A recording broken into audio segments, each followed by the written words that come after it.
Oke, selamat pagi semua teman-teman. Pada pagi kali ini kita akan membahas terkait bagaimana rencana aksi bela negara para ASN Kementerian Pekerjaan Umum untuk membuat Kementerian Pekerjaan Umum semakin lebih baik dan semakin lebih kuat ke depannya.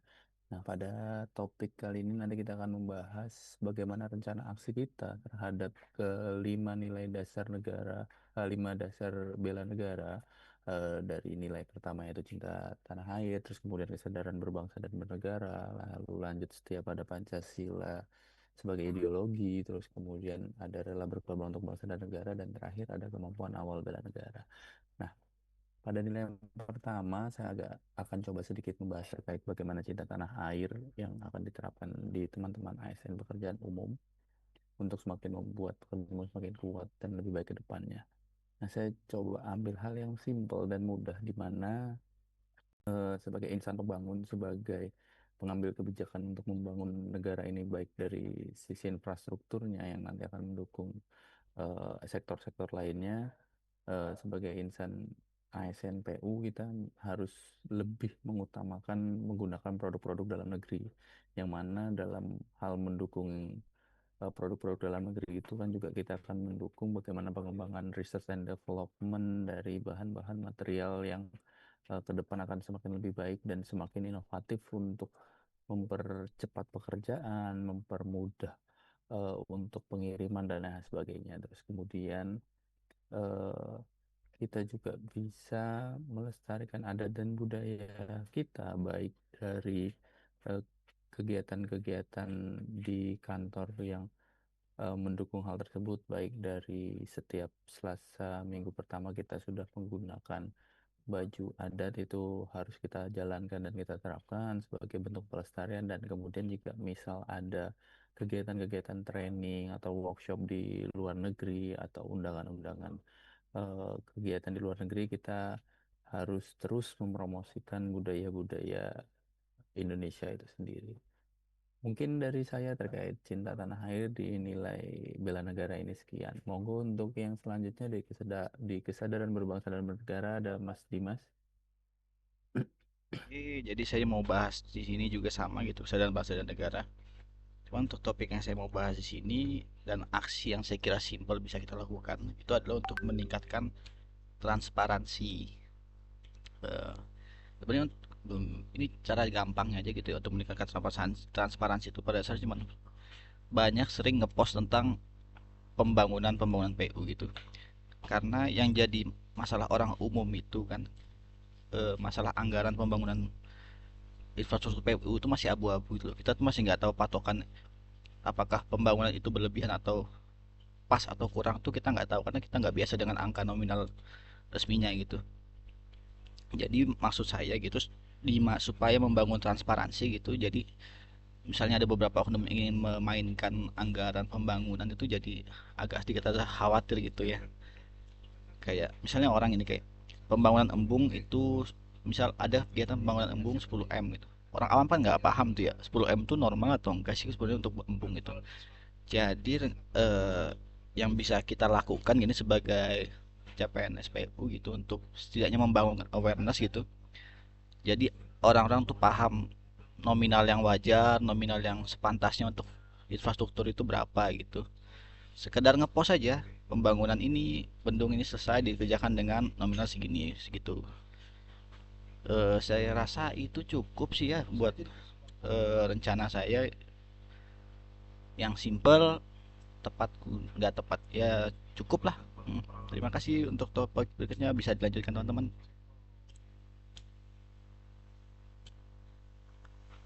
Ya, baik. Terima kasih Mas Dimas. Izin untuk melanjutkan ya, terkait nilai dasar bela negara setia pada Pancasila sebagai ideologi negara. Lebih spesifiknya, indikator menjalankan nilai-nilai Pancasila. Berikut mungkin rencana kerja atau rencana aksi yang bisa saya atau kami lakukan untuk membuat PU lebih baik dan lebih kuat ya. Better and stronger. Yang pertama tentunya kita harus menghormati kebebasan beragama ya, sesuai pada sila pertama. Kemudian juga menghargai hasil musyawarah dan keputusan bersama. yang sesuai dengan sila keempat. Dan yang ketiga adalah bersikap adil, peduli, dan tidak semena-mena sesuai dengan sila kelima. Untuk rencana aksinya, yang sesuai dengan poin pertama tadi, sebaiknya kita sholat tepat waktu tentunya dan tidak menghalang-halangi atau menghambat teman kita yang beragama apapun untuk menjalankan ibadahnya. Kemudian poin kedua, kita harus menghargai musyawarah atau hasil rapat meskipun terkadang tidak sesuai dengan pendapat pribadi kita. Dan untuk rencana aksi yang ketiga terkait bersikap adil, peduli, dan tidak semena-mena, kita harus menjunjung tinggi meritokrasi ya. Jadi kita harus adil terhadap semua orang tanpa memandang backgroundnya, relasi atau kerabatnya. Mungkin itu saja yang dapat saya sampaikan. Terima kasih atas kesempatannya. Mungkin bisa dilanjutkan oleh Mas Mihal. Baik, saya juga ingin melanjutkan dari aksi nilai bernegara setia pada Pancasila sebagai ideal negara dengan indikator dan sikap perilaku itu menjaga toleransi dalam bermasyarakat. Mungkin aksi-aksi yang bakal dilakukan itu pertama sih kita tahu ya, dalam kita bekerja sebagai insan PU sangat banyak gitu teman dari latar belakang yang berbeda, baik dari latar belakang suku, agama atau ras kan. Dan itu kita harus tetap menjaga toleransi gitu. Baik itu cara dia berpakaian, cara mereka beribadah, ataupun cara mereka mungkin dalam berperilaku. Kita juga tetap wajib toleransi gitu kan. Dan juga yang kedua, mengingatkan teman-teman kita kan untuk sesuai kepercayaan yang masing-masing juga agar tidak melampaui batas gitu. Kalau ada dalam perilaku berbicara ataupun dalam bekerja. Karena dalam eh, bekerja itu di PU itu kan kita mempunyai latar belakang yang berbeda. Jadi agar PU itu kuat gitu. Jadi dasarnya itu pun harus kuat gitu. Jangan sampai gara-gara masalah toleransi yang kurang dalam diri kita masing-masing itu kan. Jadi pekerjaan atau PU pun juga semakin menurun. Mungkin itu dari saya, mungkin bisa dilanjutkan oleh Mbak Mutia.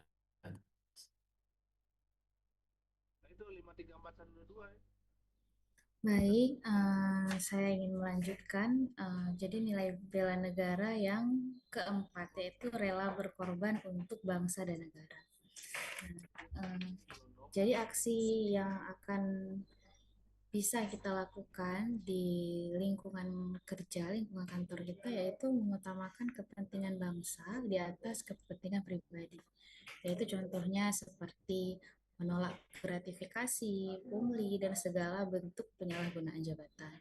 Nah, gratifikasi atau pungli itu kan nggak selalu dari masyarakat atau dari konsumen gitu kan, bisa aja kita sesama ASN gitu, apa namanya, mendelegasikan tugas ke teman, terus nanti nyogok teman biar bikinin tugas kita gitu, yang harusnya itu jadi tanggung jawab kita. Jadi hal-hal sekecil itu pun kita harus bisa aware, jadi tidak ada celah sekecil apapun yang bisa dijadikan gratifikasi gitu. Kemudian ada memilih bekerja sesuai aturan meskipun ada peluang untuk keuntungan pribadi. Nah, kita di Kementerian PU ini banyak sekali ya celah-celah untuk apa istilahnya, seperti ada tender di situ ataupun ada ya bisa kita masukkan jadi keuntungan pribadi kita. Nah, jadi sebaiknya ya kita bisa melakukan dengan bijaksana, kita bisa bekerja sesuai aturan, walaupun ada kesempatan untuk kita mengambil keuntungan pribadi di sana. Kemudian selanjutnya yaitu mengutamakan penyelesaian tugas kantor daripada kepentingan pribadi di jam kerja, memakai fasilitas kantor dengan bijak, menggunakan waktu, tenaga, dan sumber daya secara efektif agar bermanfaat bagi bangsa. Serta yang terakhir itu bisa kita membuat laporan pekerjaan yang jujur, tidak markup, tidak upgrade-upgrade gitu kan, sesuai dengan kenyataan dan fakta yang ada di lapangan, sehingga laporannya bisa transparan dan bisa dipertanggungjawabkan. Sekian, kemudian bisa dilanjutkan oleh Mbak Joanna. Oh, Mas Kevin dulu ya. Silakan Mas. Oke, terima kasih Mbak Mutia. Ya, jadi kalau menurut saya sendiri, untuk memperkuat peran PU ya, untuk buat PU lebih baik tuh ada dua hal yang harus diperhatikan. Pertama, sebagai SNPU, kita harus bisa memastikan pembangunan itu merata di seluruh pelosok negeri.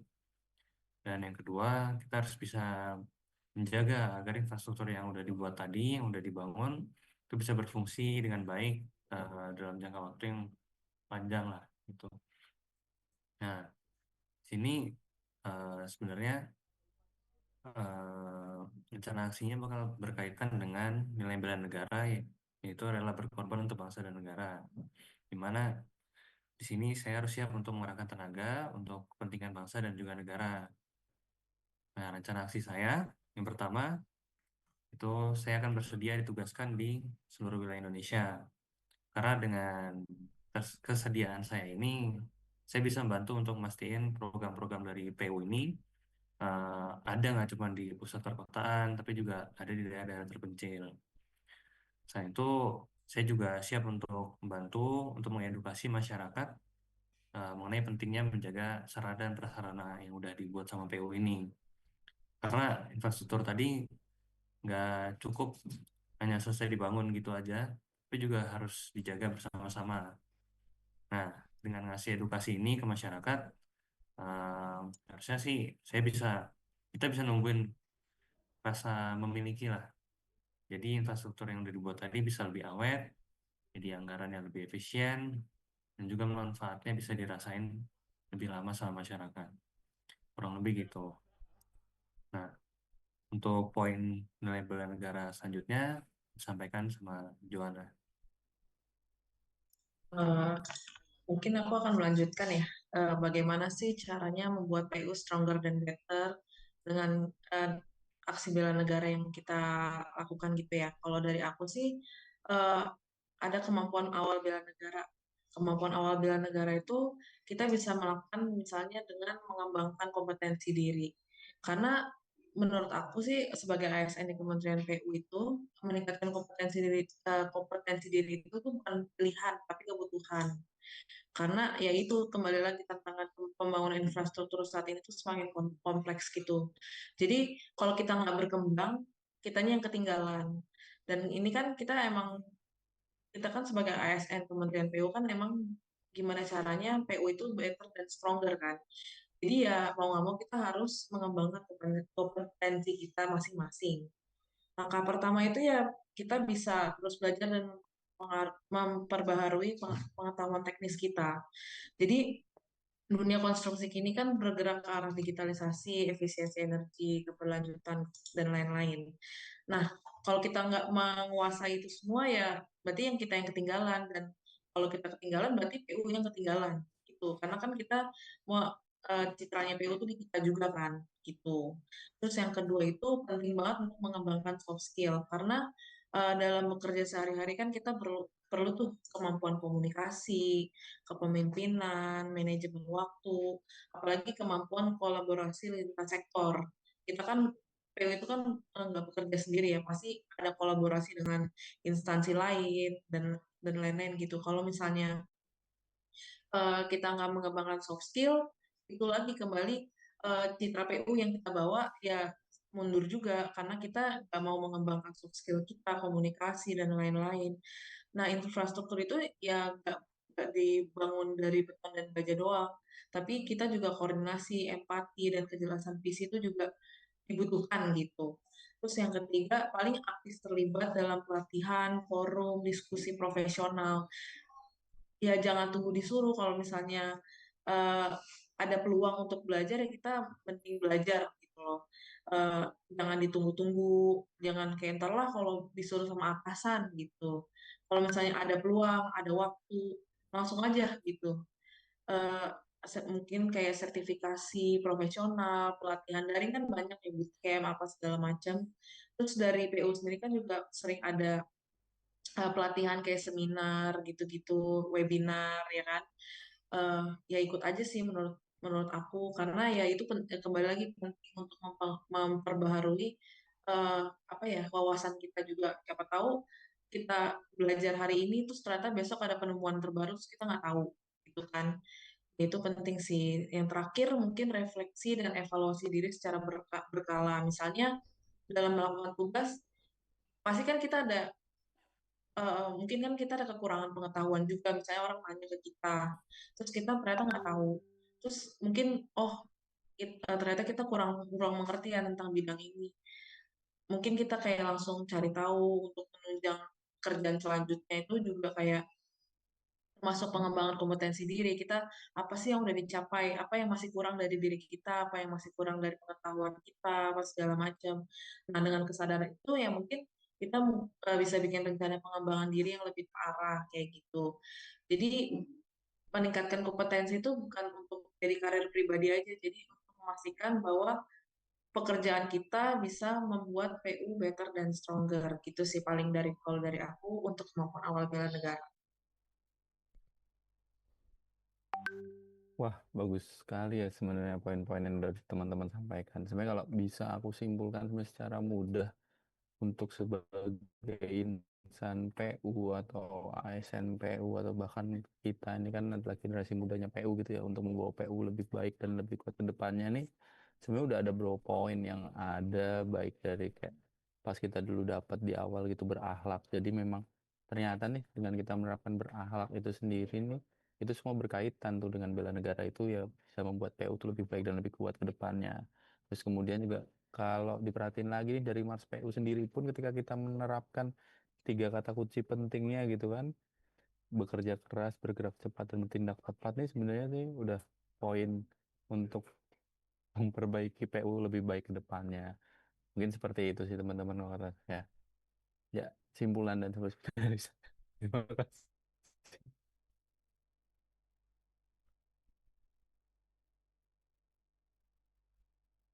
Jadi, oke, sekian pembahasan dari kita kelompok 2, Bapak Kom 1 Medan, batch 3. Terima kasih. Terima kasih. Terima kasih.